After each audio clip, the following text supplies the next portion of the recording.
For 34 years, I walked my case every hour with a spray bottle, misting the fish, because wet fish shines under a display light and dry fish does not. Everything in that case was 3 to 9 days out of the water.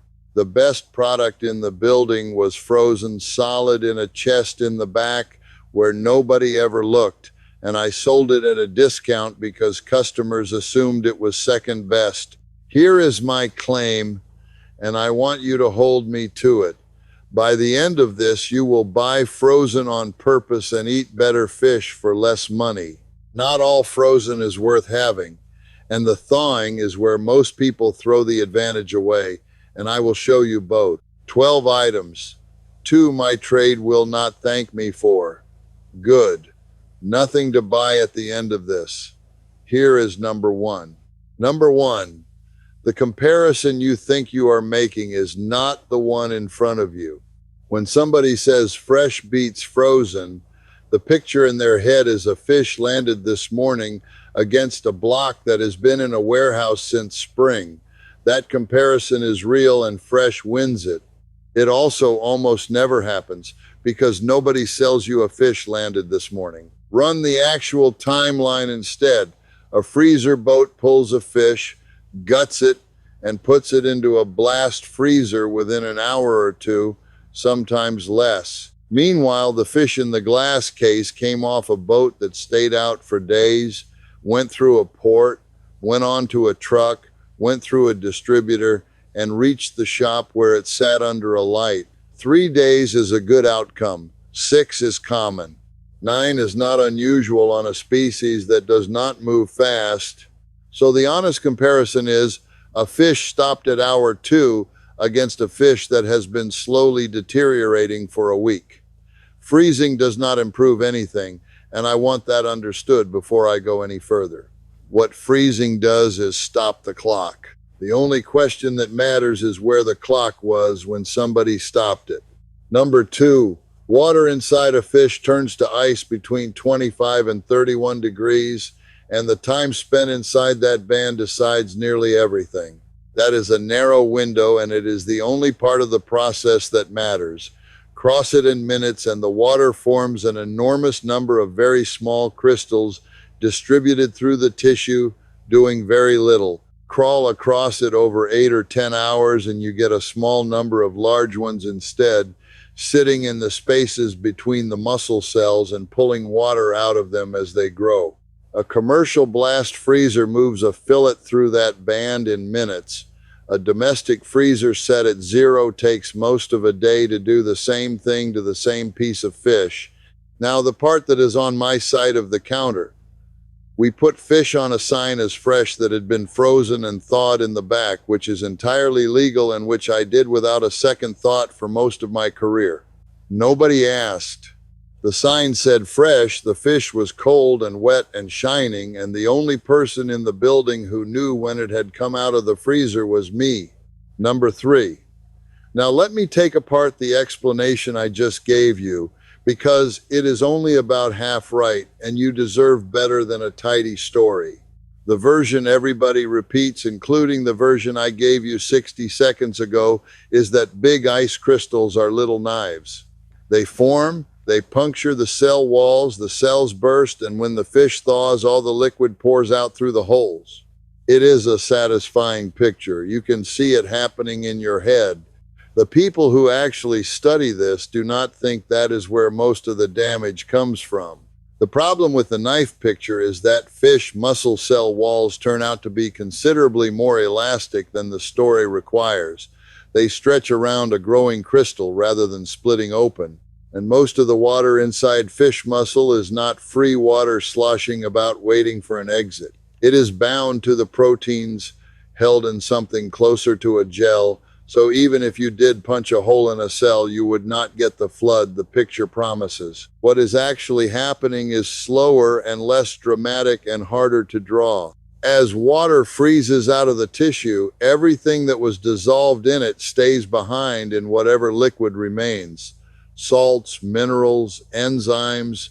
That leftover liquid gets more and more concentrated and it sits in direct contact with the proteins that hold the muscle together.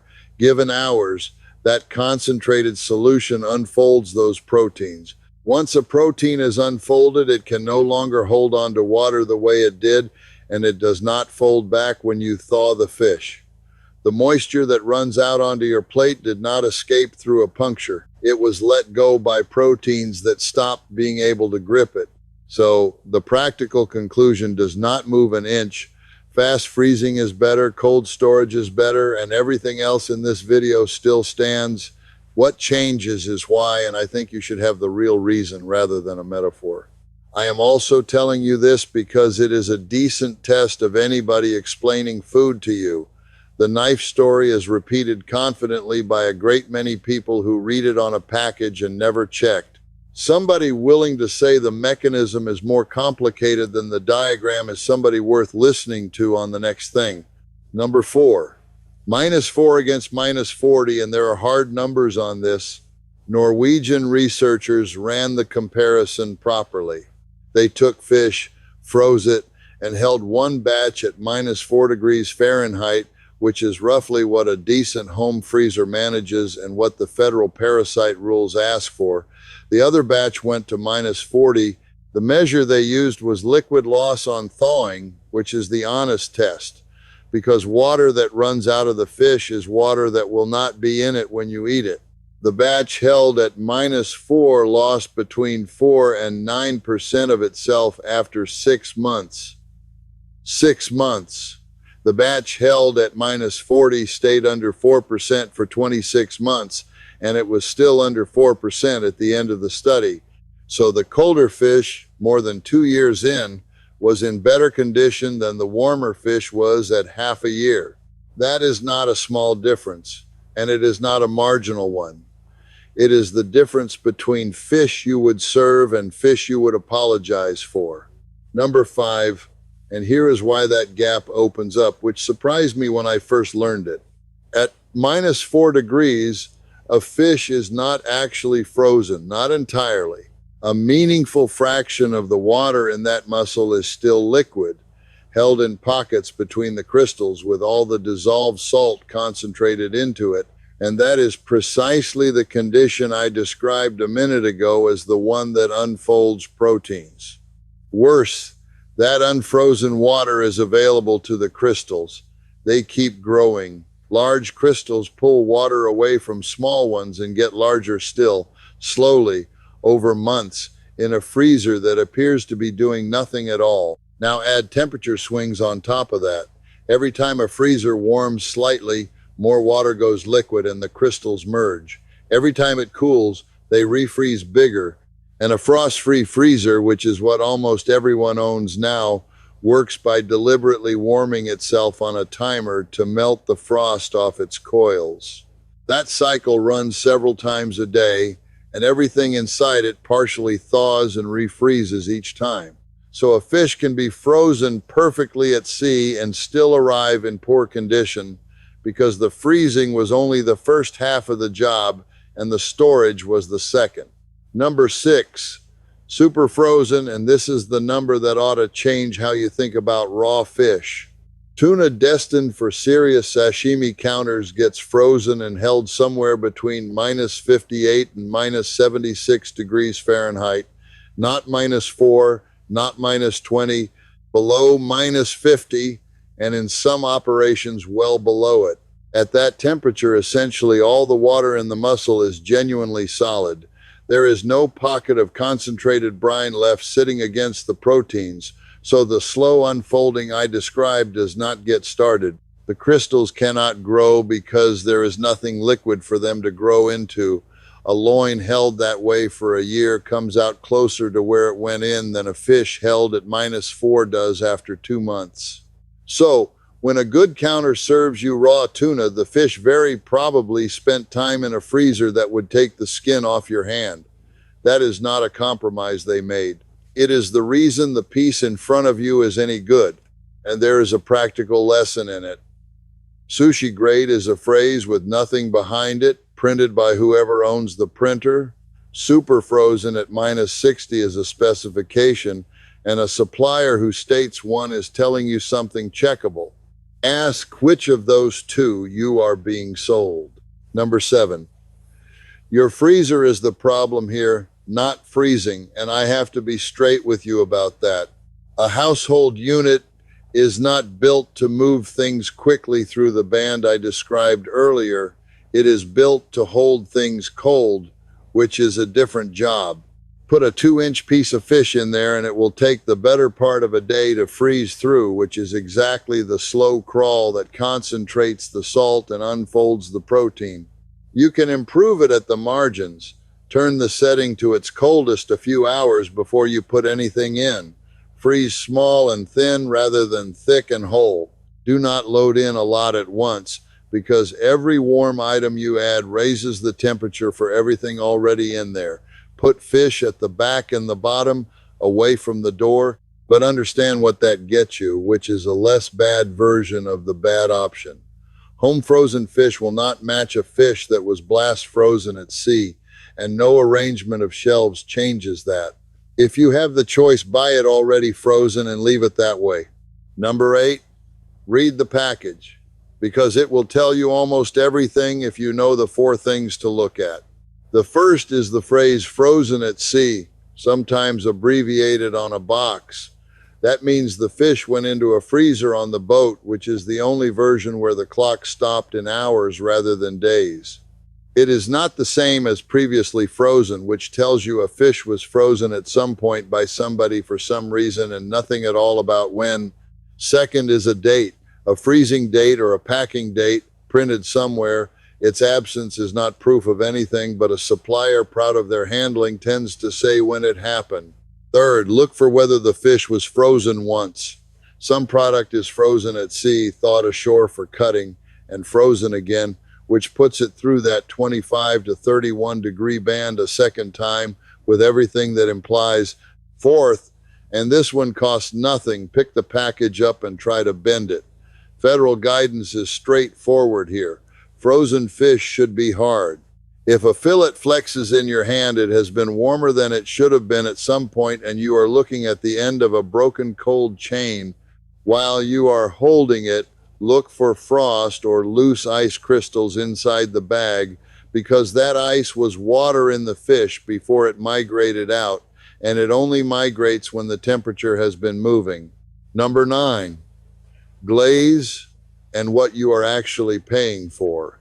Frozen fish is very often dipped in or sprayed with cold water, so a thin shell of ice forms over the surface. That shell is doing a real job. Over months in storage, moisture sublimes straight out of a frozen surface into the air, which is what freezer burn is, and oxygen gets at the fats and turns them rancid. A glaze gives both of those something to work on other than the fish. The ice goes instead of the flesh. So it is protection, not padding, and I want to be fair about that, because there is a version of this argument that treats all glaze as fraud, and it is not. It is also weight. You are buying ice at the price of fish and on a heavily glazed product that can be a meaningful share of what the scale says.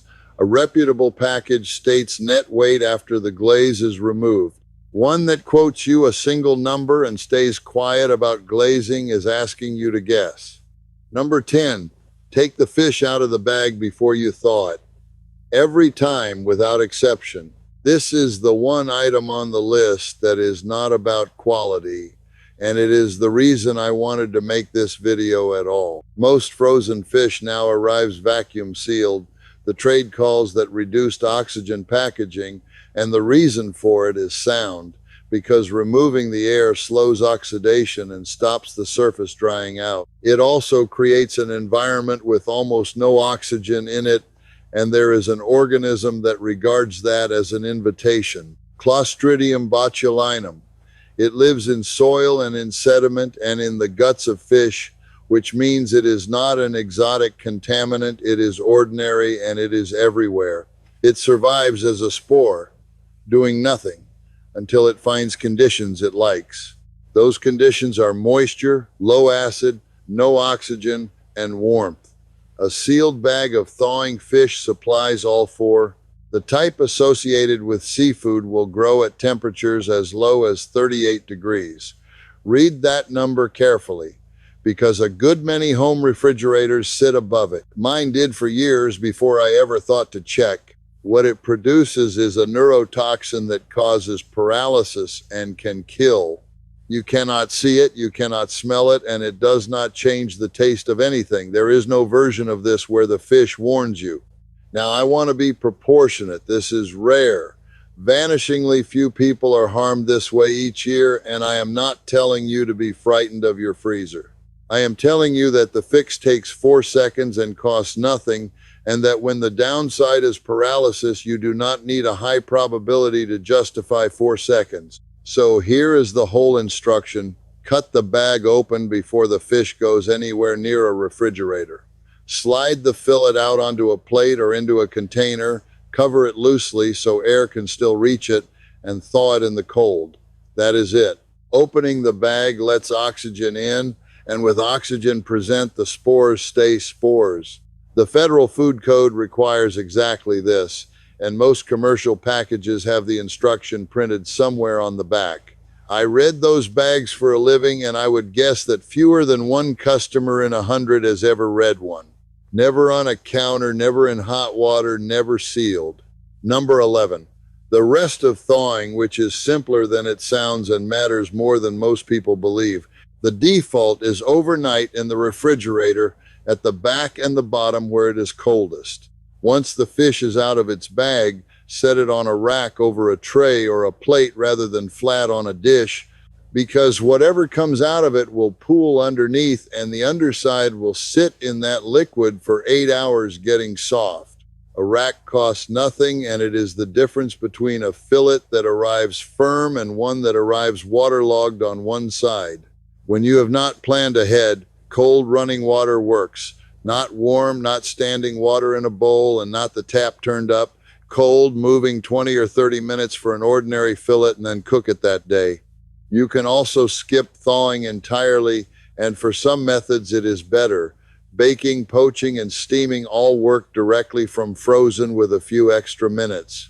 Pan searing does not, because the surface releases water as it goes and you end up steaming a fillet you meant to brown. Once it is thawed, cook it inside 24 hours. Fish enzymes stay active at refrigerator temperatures in a way that land animal enzymes do not, and marine bacteria are perfectly comfortable at 38 degrees. Thawed fish is on a shorter clock than most people assume. Number 12, and here is the thing my own trade will like least about all of this. Thawing is the last step in the chain, and it is the only one you control.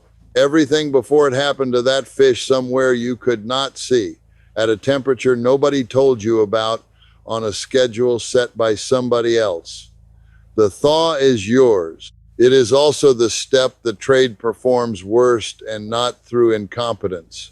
A counter thaws fish to fill a case, because a full case sells and an empty one does not, and that decision is driven by Friday afternoon foot traffic rather than by the animal. So the fish comes out of the freezer when the shop needs it to, sits under a light for however long it sits, and gets a sign that says fresh. I did that for 34 years. I pulled boxes on Thursday night, so Friday looked abundant. Nobody once asked me when anything had come out of the freezer, and I never volunteered it. Buy it frozen. And that decision becomes yours instead of mine. Let me give you all 12 in one breath. The real comparison is hour 2 against day 9. Water turns to ice between 25 and 31 degrees, and speed through that band is everything. The crystal knife story is only half right, and protein denaturation does most of the damage. -4 loses 4 to 9% in 6 months. -40 loses less than that in 26. At -4, your fish is not actually frozen through. Sashimi tuna is held below -50. Your kitchen freezer is the bad version, and no shelf arrangement fixes it. Read the package for frozen at sea, a date, 1 freezing, and bend it before you buy. Glaze is real protection, and it is also ice on the scale. Cut the bag open before it goes in the refrigerator. Rack it over a tray, cold water if you are rushed, and cook it inside a day, and take the thawing back off the shop. Now, the word underneath all of it, fresh in the fish trade does not mean recently caught. It means never frozen. Once you know that, the entire case rearranges itself in front of you. A fish that came off a boat 9 days ago and has sat on melting ice ever since is fresh. A fish stopped 90 minutes after it left the water is not. Both signs are accurate, and only one of them is telling you anything you wanted to know. None of that was designed to cheat you. It is a word that came to mean one thing to the trade and something entirely different to everybody on the other side of the glass, and 34 years went by without anybody correcting it, including me.